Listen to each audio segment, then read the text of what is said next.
네, 오늘 한 해를 보내는 마지막 주일에 우리 디모데후서 2장에 있는 말씀을 가지고 주와 함께 죽었으면 또한 주와 함께 살 것이요 하는 말씀을 여러분들과 함께 나누려고 합니다. 그리스에 가면 시라쿠라라고 하는 거리에 있는데 거기에 기회의 생김새라고 하는 그런 그 부조의 어떤 동상이 하나 있다고 합니다. 생긴 것은 조금 우스꽝스러워서 사람들이 보는 순간에 웃음을 터뜨리지만 웃다가 그 밑에 동상 밑에 쓰여진 글을 읽고는 감동을 받는다고 합니다. 그 부조에 새겨진 동상에 보면 사람의 앞머리는 머리숱이 굉장히 무성한데 뒷머리는 대머리이고 발에는 날개가 달려있는 이상한 모습을 하고 있는 부조입니다. 하지만 밑에 쓰인 글귀가 사람들로 하여금 생각에 잠기게 하는데 나의 앞머리가 무성한 이유는 사람들이 나를 보았을 때 쉽게 잡도록 하기 위함이고 내 뒷머리가 대머리인 이유는 내가 지나가면 사람들이 다시는 나를 붙잡지 못하도록 하기 위함이다. 발에 날개가 달린 이유는 사람들로부터 최대한 빨리 사라지기 위함이다. 나의 이름은 기회입니다. 이렇게 쓰여 있다고 합니다. 우리 인생에 한 번 가면 돌아오지 않는 것 네 가지가 있는데 첫째는 입 밖으로 나온 말이 그렇고 두 번째는 시위를 떠난 화살이 그렇고 셋째는 흘러간 세월이 그렇고 네 번째는 놓쳐버린 기회이다. 이런 말이 있습니다. 여러분, 우리는 지금 한 해를 보내는 마지막 시간에 서 있습니다. 또 새로운 해를 맞는 시간이기도 하죠. 여러분에게 지나간 1년은 어떤 시간이었습니까? 여러분에게 주어진 기회를 잘 잡았고 또 그런 시간을 잘 보내셨습니까? 모든 인생에게는 크로노스의 시간과 카이로스의 시간이 주어집니다. 크로노스는 누구에게나 동일하게 다 지나가는, 그래서 그것에 따라서 점점 늙어가는 그런 시간을 만나게 되죠. 하지만 카이로스의 시간은 그것을 붙잡는 자에게만 기회가 되는 것입니다. 하나님 앞의 시간이 바로 그런 것이죠. 여러분이 지난 한 해 계획했던 일을 대부분 이루어서 뿌듯한지 아니면 어림도 없어서 아쉬운지, 분명한 것은 우리가 무엇을 이루거나 못 이루거나 지나온 시간은 은혜의 시간이었다, 이렇게 말할 수 있습니다. 근데 그런 은혜의 시간은 어떤 사람이 많이 느낄까요? 자부심에 사로잡힌 사람보다는 부끄러움에 사로잡힌 사람이 더 은혜로 살아온 것을 고백할 수밖에 없다고 하는 것입니다. 누가복음 13장에 보면 어떤 사람이 무화과 나무를 심어놓고 열매를 기다립니다. 그런데 그 열매가 없는 것이죠. 그 다음에도 그렇고 그 다음에도 그렇습니다. 그래서 그에게 과원을 맡겨둔 사람이 물었습니다. 왜 저 나무를 저기에 심어놓고 열매도 못 얻고 또 땅만 버리는가? 그때 과원지기가 그렇게 얘기하죠. 주인이여, 금년에만 그대로 두옵소서. 또다시 한번 두루 깊이 파고 거름을 주어서 잘 가꾸어서 내년에는 꼭 열매를 맺도록 하겠습니다. 저는 한 해를 보내면서 여지없이 이 말씀이 늘 떠오릅니다. 그것은 그만큼 어떤 성취의 자부심보다는 그렇지 못한 부끄러움이 더 크다는 반증이 아닐까, 이렇게 생각이 듭니다. 뭔가 하고를 안 하고를 떠나서, 뭔가 이루고 못 이루고를 떠나서 그냥 과원지기의 부탁으로 한 해가 다시 유예되는 그런 마음이 듭니다. 하지만 열매를 맺지 못하는 무화과 나무가 무슨 존재의 이유가 있겠습니까? 마찬가지로 과연 복음 앞에 나는 무엇이며 누구이며 무엇을 했는가, 이런 물음을 하며 오늘 한 해를 보내게 되고 또 새로운 해를 맞는 시간에 하나님의 들려주시는 음성 듣기를 원하는 것입니다. 하나님이 귀히 여기시는 인생은 어떤 높은 생산성을 가진 사람만을 귀하게 여기시는 것은 아니라고 생각합니다. 아버지 품으로 돌아오는 탕자와 같이 모든 것을 허비했어도 빈손으로라도 돌아온 아버지를 찾아 나오는 그를 아버지는 귀하게 여기시는 것이죠. 그것이 비록 어제까지의 일이었다 할지라도 지나간 모든 시간의 죄악과 허물을 잊으시는데 우리 아버지는 주저함이 없으신 것입니다.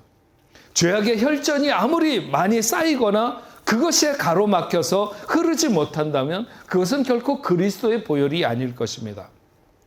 다만 진정으로 우리가 그를 의지하고 그분의 은혜를 입기를 원하는가 하는 것이 문제일 뿐인 것이죠.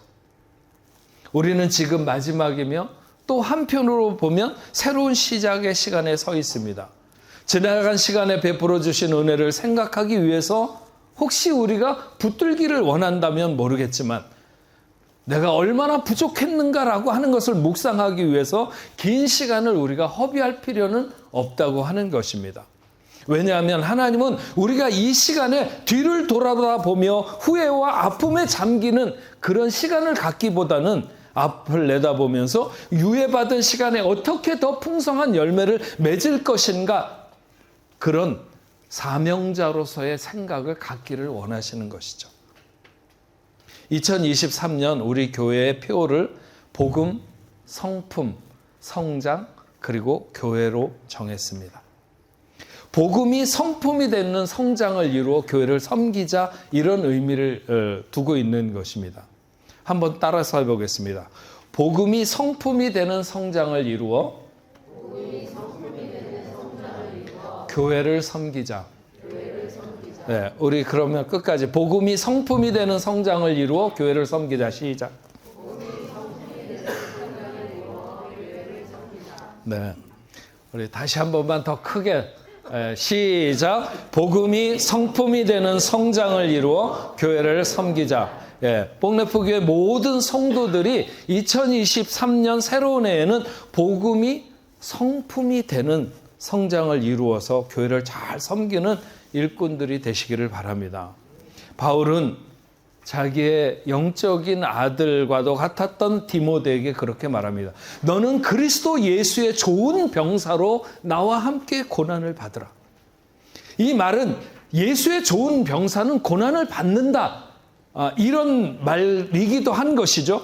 고난이라고 하는 것은 단지 심적으로 어떤 어려움을 느끼는 것뿐만이 아니라 그 아픔을 자신의 육체에 담는 것을 가리켜서 우리는 고난이라고 말합니다. 하지만 바울은 마치 고난받는 것이 어떤 특권층만이 누릴 수 있는 권리와 같이 그렇게 디모데에게 말을 하고 있습니다. 그래서 나도 고난을 받는데 너도 고난을 받으면 좋겠다. 그래야 우리는 예수 그리스도의 좋은 병사가 된다. 이렇게 말하고 있는 것입니다. 저와 여러분은 지난 시간 그리스도의 예수의 좋은 병사로 살아오셨습니까? 과연 그리스도 예수를 위한 고난의 흔적이 우리의 삶에 우리에게 남겨져 있습니까? 바울은 오늘 본문에서 말하죠. 복음으로 말미암아 내가 죄인과 같이 매이는 데까지 고난을 받았으나 자기는 복음으로 자기는 죄인과 같이 매이게 되었다고 하는 것입니다. 그것은 실제로 얼마나 처참하고 모욕적이고 사람들에게 버림받는 정말 인간으로 보면 막장으로 내려가는 인간적이거나 인격적인 대우는 전혀 없고 죽지 못해서 살아남는 자리에 던져지는 것이 바로 죄인과 같이 매이는 자리에 서게 되는 것이죠. 세상의 논리에 의하면 바울은 그렇게 사람들에게 몽둥이로 맞아야 되거나 아니면 그렇게 죽을 만큼의 어떤 계치급을 당해야 되는 아무런 인과관계도 가지고 있지 않습니다. 물론 예수님도 그렇죠. 복음을 전하는 사도 바울이 그 사람들에게 과연 무엇을 잘못했습니까? 하지만 복음을 알지 못하는 사람들에게 그것은 죽일 듯이 미운 것이었고 참기 어려운 분노를 유발하는 것을 알 수 있습니다. 복음이 그렇습니다. 그래서 바울은 마치 죽을 죄를 지은 범죄자처럼 죄인의 굴레가 씌워져서 고난의 중심에 던져졌다. 이렇게 말하는 것입니다. 하지만 바로 그런 고통과 아픔의 자리에서 바울은 자기의 사랑하는 믿음의 아들에게 역시 동일하게 기꺼이 고난을 받으라고 말하면서 누군가 나를 묶을 수 있을지는 모르겠지만 그러나 내가 가지고 있는 하나님의 말씀 복음을 묶을 수는 없는 것 아니겠는가? 세상에 그 무엇으로 하나님의 말씀을 묶을 수 있겠느냐? 바울은 자기가 택함받은 자들을 위하여 모든 것을 참는다고 말하면서 바로 그들도 그리스도 예수 안에 있는 구원을 영원한 영광과 함께 받게 하려 함이라고 말하고 있습니다. 복음을 위한 바울의 삶은 온통 참아내는 길을 가는 것이었습니다. 자기만을 위해서라면 그렇게 참을 필요가 없었겠지만, 그러나 자기가 전하는 복음을 듣는 사람들, 함께 구원의 백성이 되는 그들이 받을 영원한 영광을 바라보며 자기는 기꺼이 참는 길을 가고 있는 것이죠. 오늘 우리의 삶의 구원의 열매가 적은 것은 어쩌면 대부분 참지 못하는 데서 그런 열매가 없고 그런 하나님의 영광이 제대로 드러나지 못하는 거죠. 우리가 세상을 살아갈 때 물론 아주 고난이 없는 것은 아닙니다. 하지만 왜 고난이 있을까요? 대부분의 경우는 바울이 말하는 예수 그리스도를 위한 고난, 그것과는 거리가 먼 거지요. 세상의 욕망을 이루려고 하거나 그것을 쫓아가다가 덫에 걸려서 받는 그런 고난. 우리가 2023년 목표를 정하면서 중심 말씀으로 붙잡은 말씀이 디모데후서 1장 11절 말씀입니다. 내가 이 복음을 위하여 선포자와 사도와 교사로 세움을 입었노라. 복음을 위한 선포자, 사도, 교사, 그리고 우리는 각 자리에 세워졌습니다. 그러나 우리가 이런 선포자나 사도와 교사, 목사, 장로, 집사, 권사로 살아가면서 이름만 가지고 절박함이 없이 살아가서는 안 되는 것입니다. 필사적으로 살아야 되고 충성해야 되고 최선을 다해야 되고 그리고 인내해야 합니다. 기차를 발명한 스티븐슨이라는 사람은 광산에서 일을 하는 아버지를 도왔습니다. 근데 그는 굉장히 동물을 사랑하고 늘 아끼는 개가 이 스티븐슨의 도시락을 매일 물고 왔습니다. 근데 하루는 점심시간이 됐는데도 이 개가 오지를 않는 것이었어요. 그러다가 늦게 나타난 개는 피투성이가 되어서 도시락을 물고 나타나게 됩니다. 오다가 다른 개들의 습격을 받았는데 자기가 사랑하는 주인의 도시락을 빼앗기지 않으려고 필사적으로 싸운 것이죠. 여러분, 우리는 좀 필사적으로 살아야 됩니다. 우리의 충성에, 우리의 헌신에, 우리의 사랑에 달려있는 생명들을 생각하면서 필사적으로 살아야 된다는 것이죠. 사도 바울이 그렇게 살았고 사도 바울이 권하는 사람들은 바로 그런 사람들입니다. 그 누가복음 13장에 있는 말씀을 보면 왜 땅만 버리느냐 하는 말씀을 들었던 그 무화과 나무가 어디 심겼었어요? 포도밭에 심겼었어요. 네. 다시 말하면 여러 가지 핑계가 가능한 삶이라고 말할 수 있어요. 하지만 핑계 없는 삶이 누구에게 있겠어요? 오늘 본문 11절에 이렇게 말씀하고 있는 거죠. 미쁘다 이 말이요, 우리가 주와 함께 죽었으면 또한 함께 살 것이요. 여러분, 이것이 복음입니다. 죽는 것이 곧 사는 길이며 이것이 영원한 생명을 얻는 길입니다. 과연 우리가 주와 함께 죽기를 각오하고 오늘을 살아가고 있는가? 그러면 분명 우리는 주와 함께 살 것이라고 선언하고 있습니다. 주와 함께 죽기를 각오하는 삶이 바로 복음이 성품이 되는 삶이라고 봅니다. 이런 마음과 삶의 태도가 모든 분야에 적용되는 것이 바로 성숙을 이룬다, 이렇게 말할 수 있겠죠. 복음을 위해서라면 내 모든 것을 내어주어도 되고, 복음을 위해서라면 모든 것에 인내하고, 복음을 위해서라면 먼 길을 돌아가거나 느리게 가는 자신의 삶을 마다하지 않고, 복음을 위해서라면 죽도록 충성하는 그런 길을 가는 삶이 되는 것이 바로 복음이 성품이 되는 것이라고 믿습니다. 왜 그런 삶이 되어야 될까요? 하나님의 교회를 섬기고 사랑하기 위해서, 주의 몸된 교회를 이 시대에 지켜내고 사랑하기 위해서 그런 것이죠. 왜 그토록 하나님의 교회를 우리는 사랑하고 섬겨야 되는가? 만물이 그 교회로 말미암아 새롭게 되고 하나님이 기뻐하시기 때문에 우리는 교회를 위하고 교회를 사랑하고 교회를 섬기는 것입니다. 하나님의 기대는 교회 이상에 없습니다. 그래서 하나님의 교회를 섬기는 것은 하나님의 기대를 이루는 것이죠.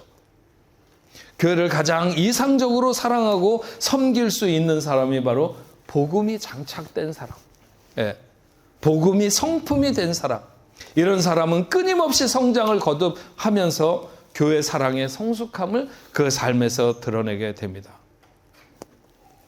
여러분, 각자의 위치에서 지난 한 해에도 여러분이 하나님을 사랑하고 헌신하고 애써온 것을 잘 압니다. 그러나 멈추지 말고 새로운 해에도 더욱 주의 기쁨이 되시는 그런 삶이 되기를 바랍니다.